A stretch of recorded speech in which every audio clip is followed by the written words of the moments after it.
pregnancy. And I really have found at this point in my career, I'm about 15 years into practice, that the house call model works great for me. But I still do keep a foot in clinical practice in a facility. I work at a veterinary cancer treatment facility. It's actually the largest facility in the US. It's called the Veterinary Cancer Group. Amongst a couple of different practices, I get a lot of really good exposure, and I've learned so much about how to deal with cancer, and it also really brings up a lot of questions about what do we do when it comes to vaccinating cancer patients too. So I've had a lot of very interesting dialogues with my veterinary oncology counterparts. So that's me, and I really enjoy working with companies like the Spectrum Group, and especially on educational projects to try to get people thinking a little bit differently about the way that we might practice. So today's session is going to be specifically about puppies. And of course, we're really just focusing on puppies here, not kittens, because of what the Spectrum Group has available to consumers in terms of their VacciCheck rapid antibody titer test, which I'm sure everybody at this point is familiar with. So let's move on to our first slide. So why do we vaccinate in the first place? And what do we need in order to make sure that our puppies are going to have a normal life, so to speak? We want our puppies to be healthy throughout their puppyhood. We don't want them constantly sick and going to the vet. Of course, that's going to upset our clients. They're going to have a sick pet. They're going to have to spend a lot of money in terms of treatment. So the whole point is to develop a competent immune system. That occurs through a series of steps. Natural immunity occurs from being exposed to pathogens in the environment. There's also maternal antibody that's confirmed. So our maternal antibodies are those that are transmitted from mom to fetus or mom to puppy. And so during the first weeks of life, when the puppy is nursing, they're taking in these antibodies from mother to milk. And so that's great because that's going to provide them with their initial immunity, but over time that is going to wane.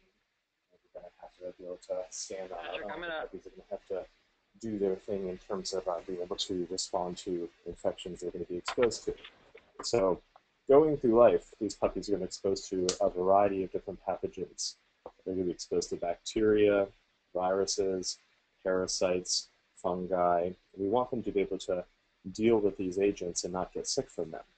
So they're going to develop some of their own immunity from natural exposure, and then we're going to provide additional immunity by vaccinating them. Of course, we want to do this in a very specific way. We don't want to just give a bunch of vaccines in succession and potentially not create the desired immune response. We want to do it spaced out. We want to do it in a very specific way so that the most ideal response is created. So we have a very specific series of guidelines that we follow set out by veterinary bodies. And in here, we're just going to focus on our core vaccines, our canine distemper virus, or CDV, our infectious hepatitis virus, or ICH, and canine parvovirus, CPV. Just going to adjust my sound here for a moment.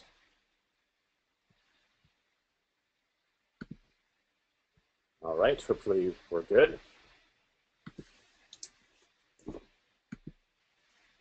So when it comes to vaccinating our puppies, there are guidelines that we practicing veterinarians follow. There are guidelines that are established by the American Animal Hospital Association and also by the World Small Animal Veterinary Association. Those are our two main governing bodies. When it comes to vaccinating our puppies, we have to consider a couple different scenarios. When we have a newborn puppy, we want to allow them to mature into their life before we start a series of vaccinations. And the AHA guidelines focus specifically on canine distemper virus, both the modified live version and the recombinant version. So when we approach these puppies that are less than 16 weeks of age, we want to get them on a schedule of being vaccinated approximately every 3 to 4 weeks. And this typically occurs somewhere between 6 to 16 weeks of age. So in theory, we could be giving vaccines starting around 6 weeks of age, but then going 10, 14, and 16. But every schedule is going to be a little bit different. But the AHA guidelines want to have that final vaccination given somewhere between 14 and 16 weeks of age. So we want to think about when we're going to start And in general, most practicing veterinarians give that first vaccine around 8 weeks of age, and then ideally wait a full 4 weeks. 12 weeks is the next one, and then we end right at 16 weeks. When do we start giving these vaccines, of course, is a question. Um, my recommendation is to wait at least 2 weeks after weaning occurs. And weaning is the process when puppies are going to be nursing less or not nursing off of their mother anymore.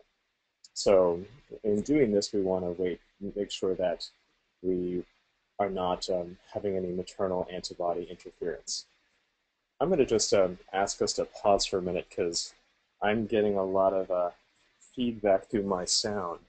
It's not letting me really focus on what I'm doing. So I'm going to try a different system of audio.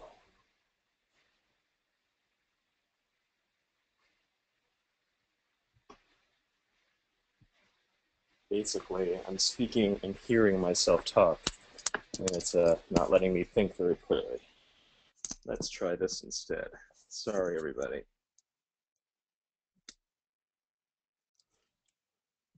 Okay, hopefully that's better.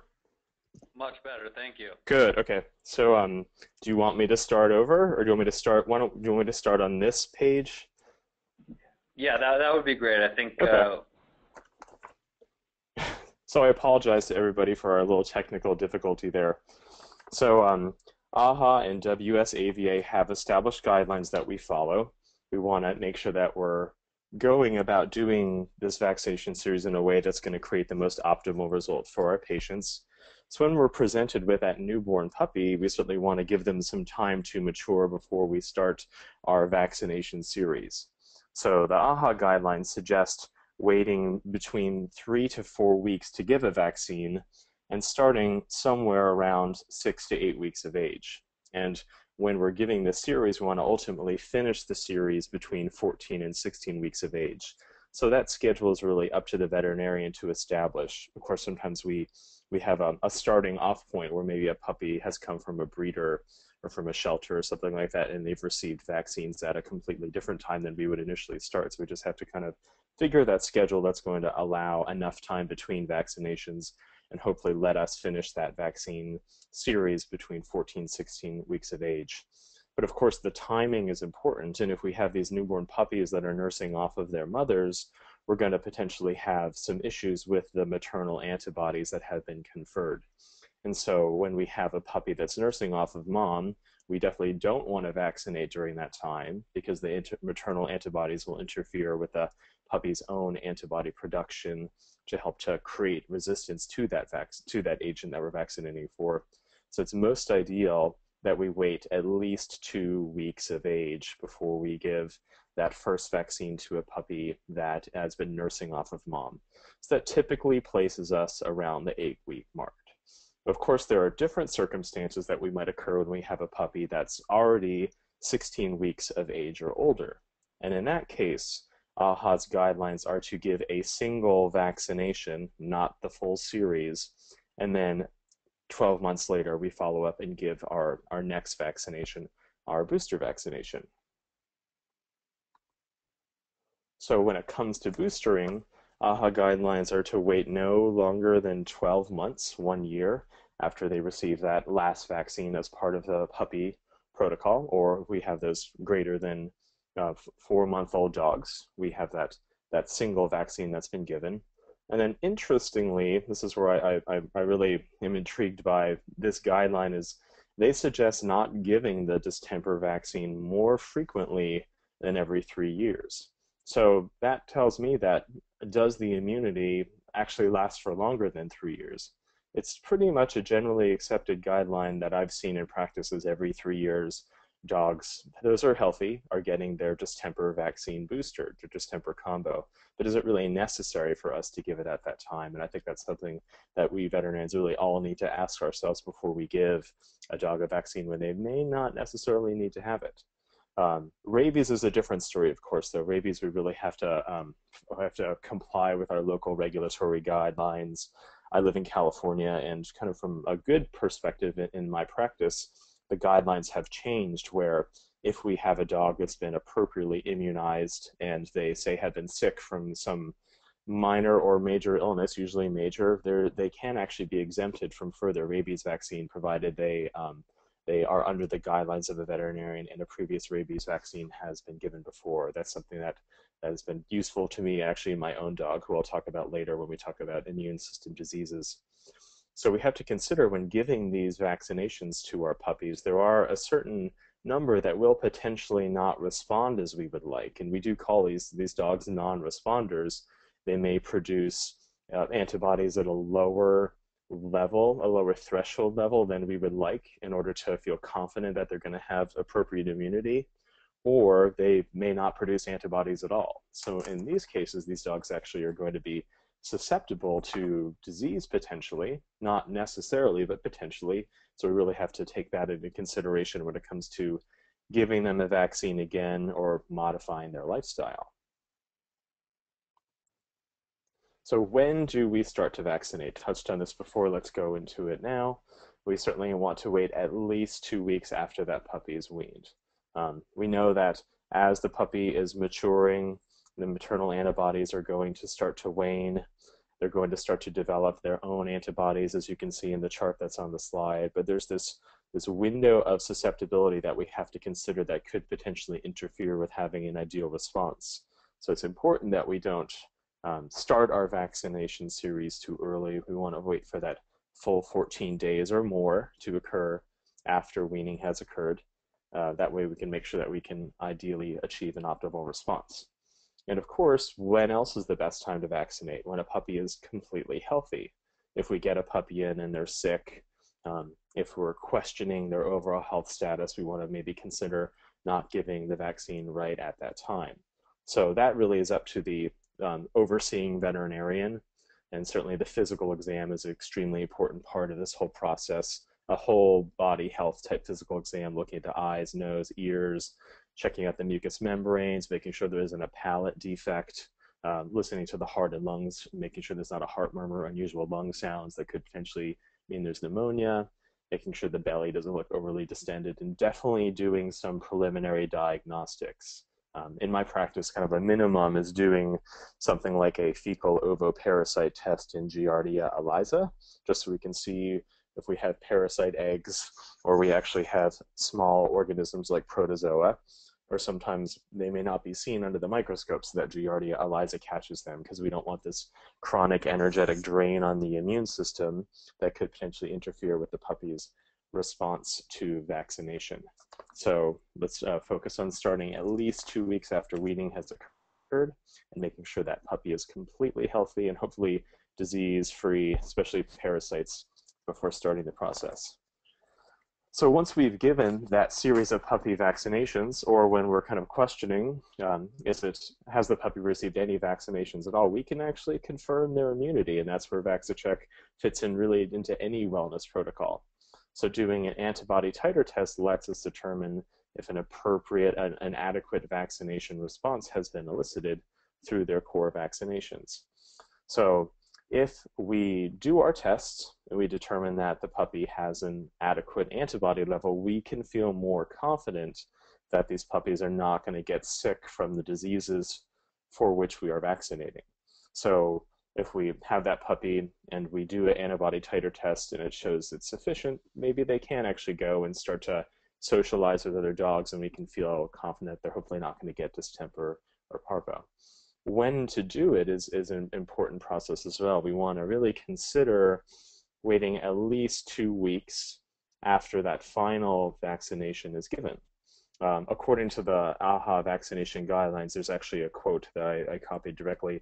It says it's advisable to follow a 2-week minimum interval between doses plus 1 week for antibody. So that's when we're just actually giving the vaccine, waiting the 2 weeks between dosing at least, and then waiting that extra additional week for antibodies to occur. So that gets us into that 3 to 4 week interval between vaccines. That tells me that I should wait at least 2 to 3 weeks, ideally 3 weeks, before considering doing my antibody titer. That's what I tend to do in my practice as much as possible. And then we have to consider, what do we do when we have an adult dog? if you've given that puppy a series of vaccines, you've done their antibody titer to make sure that the vaccines have taken, they have a normal response.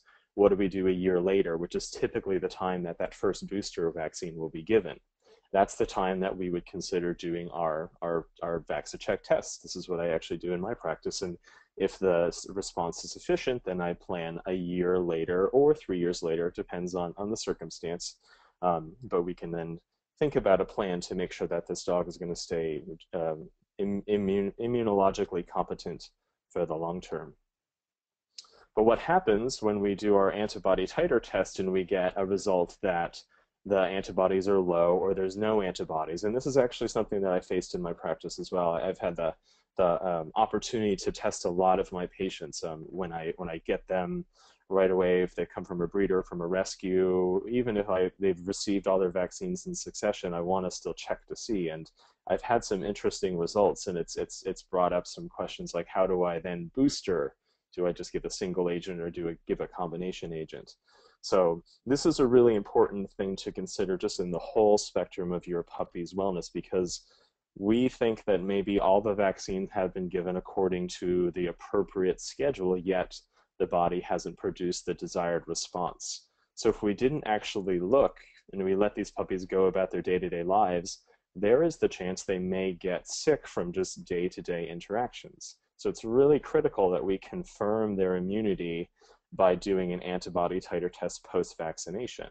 Think about like when dogs travel internationally to the UK or Hawaii or Australia, you have to know when they got their rabies vaccine, do their antibody titer, and if it isn't sufficient, then there's a booster that needs to happen, and then a retiter before they actually travel. It can get quite complicated when regarding rabies when these dogs travel. So let's kind of take a similar approach to that style of thinking and apply that to the whole distemper vaccine series. So if we get that low or negative antibody titer and the dog is healthy enough, then the veterinarian can consider providing a booster. But at the same time, we have to think, is that 100% essential? And in thinking about that, let's go to the quote that's at the bottom of this slide by our beloved Dr. Jean Dodds, where she says, a negative result usually means that the titer has failed to reach a desired threshold antibody level. But a low titer may still mean that the dog is protected upon exposure, as it doesn't reflect tissue levels of immunity. So we do our VacciCheck test. It shows that the dog's titer is a little bit on the low side, yet these dogs may still be protected. And that's because we have a process in our bodies called cell-mediated immunity, where even if that level of antibodies is a little low in the blood, when those antibodies are exposed to an antigen, they're going to actually start to turn on more antibody production. So these dogs that are slightly low may actually be protected. But then, of course, what about when we have a non-responder? We have that puppy that received a series of vaccines and they show no immunity at all. That certainly would be scary for me as a pet owner. Maybe it would concern me certainly as a practitioner too. What happened here? And why did these non-responders occur? Is it something truly with their immune system?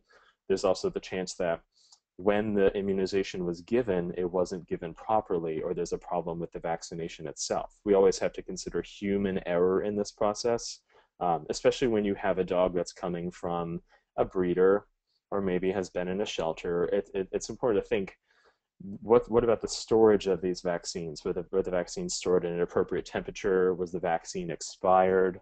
When the person gave the vaccine, did they give the recommended volume?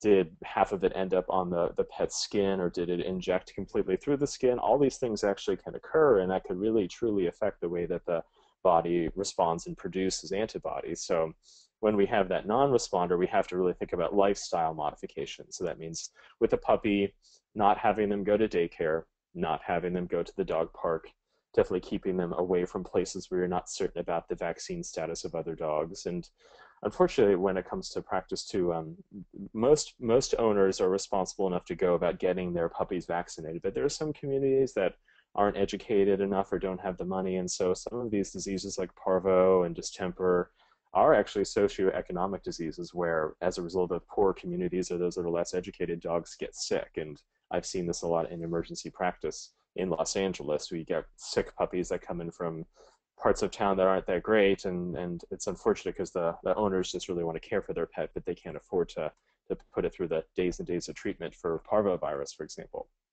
So why are we considering doing antibody testing in the first place? Seeing about our pets' antibody levels to hopefully maybe consider, do they really need to have that vaccine? And there's a really significant concern in practice that I think most practitioners need to be more aware of the potential for vaccine-associated adverse events, or VAAEs. And certainly by giving an immunization, we're trying to help our patients. We're trying to boost or create antibody levels so they can fight off infections. But at the same time, by giving that vaccine, there's always the chance that we could be doing some harm. And so that's where I want to have our practitioners think about not just blindly vaccinating, because when you do have that vaccine-associated adverse event that occurs, it really potentially compromises the relationship you have with your client, because you then have inadvertently put your patient at risk for health problems that require treatment. And then what do you do in the future as well? Do you continue to vaccinate and potentially make the pet sick, or do you find another plan? So according to the AVMA vaccinating principles, revaccinating when sufficient immunity is present may actually increase the potential for vaccine-associated adverse events. That's a scary thing to think about, because if you already have appropriate immunity and you're just giving a vaccine because the client has received a card in the mail that says it's due, you could actually be making them sicker, which is certainly nothing that we veterinarians want to do. So what type of reactions are associated with vaccine-associated adverse events? Probably the most common ones that we see, and those of us who've been in practice frequently have probably seen vaccine-associated adverse events like hypersensitivity reactions, which are essentially really true allergic reactions. They're sudden onset, they can be mild to severe. I fortunately haven't seen these too often in practice, but I do have to say when I've worked at practices where multiple vaccines are given, or vaccines that may be not 100% seemingly necessary given they do occur. And probably the most common one that I've seen is something that we see pretty commonly due to other types of hypersensitivity stimuli like bee stings or insect bites, and that's urticaria or hives. And that appears like little bumps on the skin, irregularities in the hair pattern, kind of a wavy pattern to their tissue. And often associated hives is tissue swelling or angioedema, and that gets really concerning depending on the location. If you give a breed like a dachshund an intranasal Bordetella vaccine and suddenly their face swells up, that's going to affect their ability to oxygenate. Air is not going to get through the nasal passage as well. The swelling could go down into the throat, and so you could have tracheal constriction, and then you have a pet that's potentially having life-threatening problems, all as a result of us giving that vaccination. As the hypersensitivity reaction progresses, there could be other clinical signs like vomiting and potentially diarrhea. Usually it's large bowel diarrhea, kind of comes out of them on an uncontrolled basis. There's urgency. It might be soft to liquidy. And that's usually as things progress and the blood pressure is starting to drop because you don't have as much blood flow to the digestive tract, and so the digestive tract suffers. And as blood pressure goes down, the rest of the body starts to suffer as well. The dog will not be able to walk as well. There'll be ataxia or stumbling around, looking like they're drunk. On a more concerning basis, they're going to actually collapse, and you're going to have to help to get them out of the car back into the hospital. More severely, they could go into a coma, and there could even be sudden death, all something that we want to potentially avoid by not vaccinating indiscriminately. Also included in this series are pale gums and also a delayed capillary refill time. And so when these hypersensitivity reactions become more severe, we really have to think about keeping the patient from monitoring them, definitely treating them, and typical treatment is injections of steroids, antihistamines, and maybe some epinephrine depending on the severity. And fluid therapy is fairly universally beneficial too, just to try to get the blood flowing better, improve the blood pressure. I've had to hospitalize patients overnight working emergency from bee sting reactions and from vaccines in the past, and they usually respond very quickly and feel good, but then it brings up the question of what do we do next? What's our future plan? So other vaccine-associated adverse events are a little bit different. They don't have a sudden onset. They're more chronic. They can be recurrent, and these all fit into a term called vaccinosis. And some of you may be familiar with this term because it's something that is known in the complementary and alternative medicine community. Vaccinosis isn't an actual medical definition, but it's a term that's applied to a series of problems that seems to potentially occur after a single or multiple vaccines, often in middle age or later in life. And actually, I did a webinar for the Spectrum group on this topic, so I invite everybody to visit the webinar page on the Spectrum Group's website in order to see that vaccinosis webinar if you're interested. And so, being a practitioner who I take a lot of time with my patients and clients, I delve really deeply into their problems. And it's really interesting to see kind of the problems that occur in life that seem to happen in middle life or later life when a pet has received a lot of vaccinations. And a lot of it comes from the seeming trend for these pets to be immunosuppressed. And this means when they're immunosuppressed that they're susceptible to chronic infections from organisms like bacteria or fungi or viruses or parasites. And in these cases, I want to think about those pets that are constantly needing antibiotics or antifungals or just don't seem to thrive or look as healthy as well. So immunosuppression, definitely a concern from too many or indiscriminate vaccination. A little bit more concerning to me are immune-mediated diseases, because those tend to kind of rear their ugly heads and create significant problems. And this is a very personal topic for me as well. I have a 9-year-old Welsh Terrier named Cardiff who has had 3 bouts of immune-mediated hemolytic anemia, or IMHA, throughout his 9 years of life.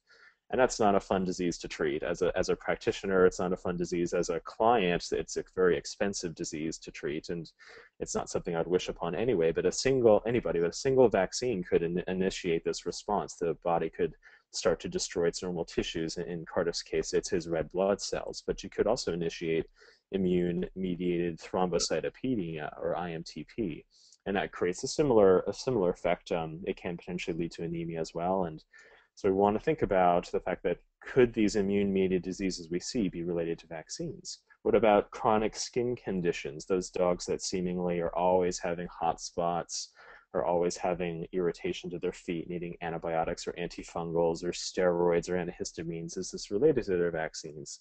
Highly possible. We also have to think about changes actually in how the skin appears, hyperpigmentation, nose and paw pad changes, thickening, lack of pigmentation, pets that are chronically exposed or seemingly always having allergies. This could be a vaccinosis. General organ system failure as well. When we're doing blood testing and we know that there's a problem with the kidneys or liver, is that potentially related to vaccines or vaccinosis at that point? What about chronic issues like pancreatitis? Did a pet get a vaccine and then develop pancreatitis later? There could be a relationship. Or hypothyroidism as well, considering hypothyroidism is an immune-mediated issue. Could it be related to a vaccine that was given? That's highly possible. Seizures, certainly I've seen seizures happen in certain breeds after vaccines were given. Consider in general vaccines create inflammation, hopefully good inflammation so we can produce some antibodies, but if a pet is prone to seizures, it could exacerbate that. Or fly biting type behaviors or tremors, sometimes those can be potentially linked to vaccines as part of a vaccinosis. And then just general behavior changes. Does the pet seemingly become aggressive? Are they not doing their day-to-day activities as we normally would just because they seem a little bit off? So really anything could potentially be associated with vaccines, and that brings us back to just kind of the main point of vaccinating judiciously and appropriately. The final part of our vaccine-associated adverse event topic relates more specifically to puppies. So when we have puppies that are sick, it's going to make them more susceptible to having vaccine-associated adverse events. If we have a puppy that comes in and they're bald or have huge red inflamed patches that are itchy, we have to think, what are the underlying causes? And so we do our skin scraping, our impression smear, and maybe we find out they have a disease which is a parasite like demodicosis or sarcoptic mange. In those cases, that's an immune system problem right there. This puppy's own immune system isn't handling that kind of infectious organism as well. And so as a result, we should really think about trying to resolve that infection first before we give a vaccination, so that the immune system can then focus on what it's supposed to do and produce antibodies. Other types of infection we could certainly see could be from bacteria or from yeast as well. Um, when we have a nervous system problem in a puppy, say we have a puppy that has seizures, or it's a breed of puppy that has a domed head or something like that, and they have cerebellar hypoplasia. We have to think, is that really the right time to give them a vaccine? Or even head trauma. A puppy takes a tumble down the stairs. They don't really seem neurologically right. They come in for emergency treatment to make sure they're okay. And oh, their vaccines due. Should we give the vaccine at that time or wait? My general recommendation would be to wait. Digestive problems, super common in puppies. They're using their mouths to explore their environment. So as a result, they tend to eat things that they shouldn't. And so certainly from working emergency practice, dietary indiscretion is always high on the list of the underlying reason why these pets are coming in for vomiting and diarrhea, which tend to be some of the more common presenting signs, especially in these very curious puppies. And sometimes they don't eat as well as a result of what they've eaten. So what they've eaten could actually cause true irritation to their intestines and be making them sick. They could get a foreign body obstruction. All these things make them less candidates to receive vaccinations at that time. And sometimes we can have glandular disorders. We can have liver shunts. There can be actual kidney and liver disease. There could be pancreatitis, or certainly hypoglycemia is certainly a very common problem that is seen in puppies of a young age, because they don't have the proper glycogen stores in their liver to then be metabolized into glucose to provide energy to cells. So if you have underlying disease that's causing hypoglycemia, as can be seen with liver shunts or with parasitism, then we want to think about waiting till everything is resolved. Like that puppy comes in, it doesn't seem quite right, it's hypoglycemic, you correct the hypoglycemia. Should you vaccinate at that time? No, it's probably best to wait. And then, of course, toxic exposures, super common, especially related to dietary indiscretion. Those toxic exposures could directly cause problems with the stomach or intestine, or the toxins get absorbed into the blood, affect the kidneys, liver, other organ systems, and that's certainly not the right time to vaccinate. So any sick puppy, let's wait on providing a vaccination for in order to hopefully avoid vaccine-associated adverse events. So when you get that puppy who has an unknown medical history, what do you do? And actually, this is pretty common. I'm dealing with this problem later today at 1 o'clock. So my clients do volunteer work in Compton, which is not that great of a part of Los Angeles, and they found a young female pit bull puppy on the street, and they decided they want to bring her home to their palace in Beverly Hills. And so I'm going to be going there this afternoon, and one of the first things I'm doing is drawing a blood sample from this puppy and doing VacciCheck on her to see what has she been vaccinated before? Has she produced any response? That's really important to know because it's a multi-dog household.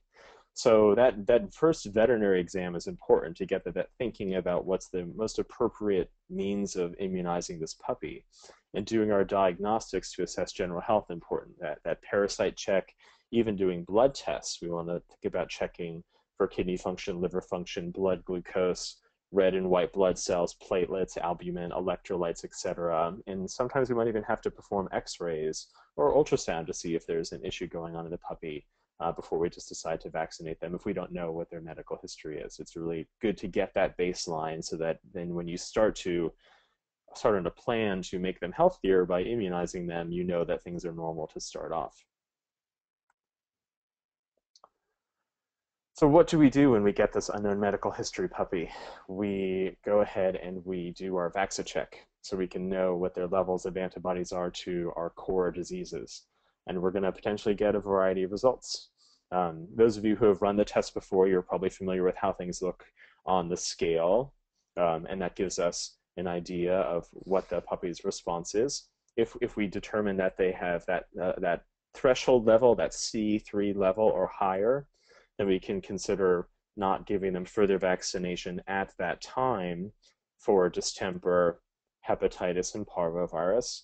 But if through doing VacciCheck we determine that their antibody levels are below that C3 level, if they're below threshold, or maybe consider them inadequate, then we can consider providing that booster vaccine as long as they're healthy. That's kind of the caveat. The foundation is making sure that puppy is healthy enough first. And these are circumstances I continually face in my practice all the time. Should we or shouldn't we give it? I usually do booster, provided the puppy is healthy.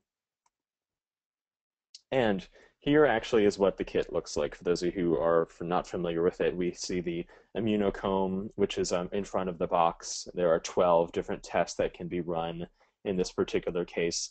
We're looking at it as though 12 tests have been run because you can see dots of different color, 4 of them, with the top being the control, and then going distemper, hepatitis, and parvovirus down the list.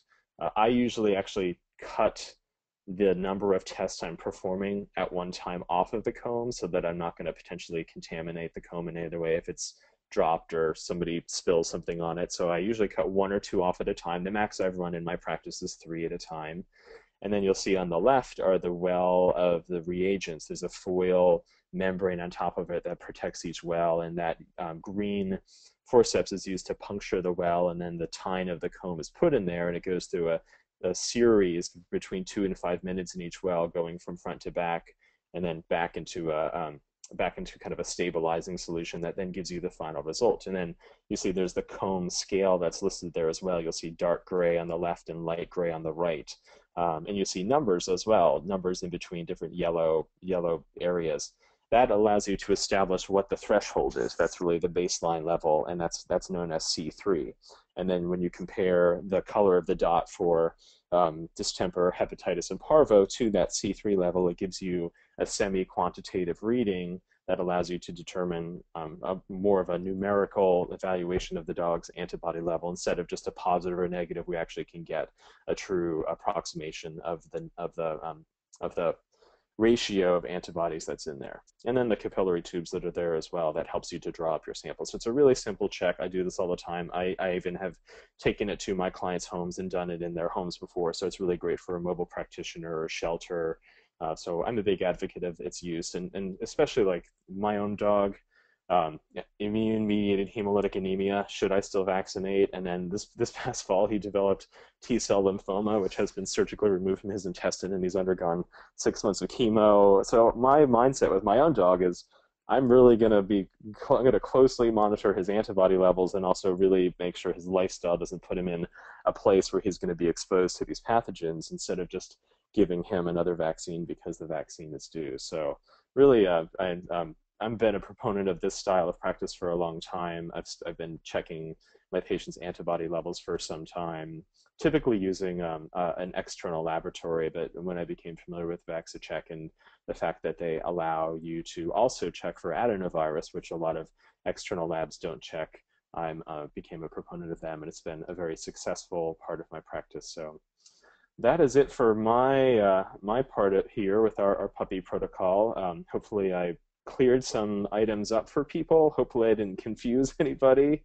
And we now, I guess, are open for questions. So let's ask away. All right, thank you, Patrick. We did have a couple of questions that popped up here that were asked through GoToMeeting privately to me. So one of the questions that was asked was, how is VacciCheck available, or where you can get it? As you said, you can visit VacciCheck.com for more information, as well as information on ordering it, which does have Spectrum Labs phone numbers, and we will facilitate your order. Let's see, I don't think there were any other questions. It looks like you covered everything pretty sufficiently. I just want to add one thing to what you were just saying, Jonathan.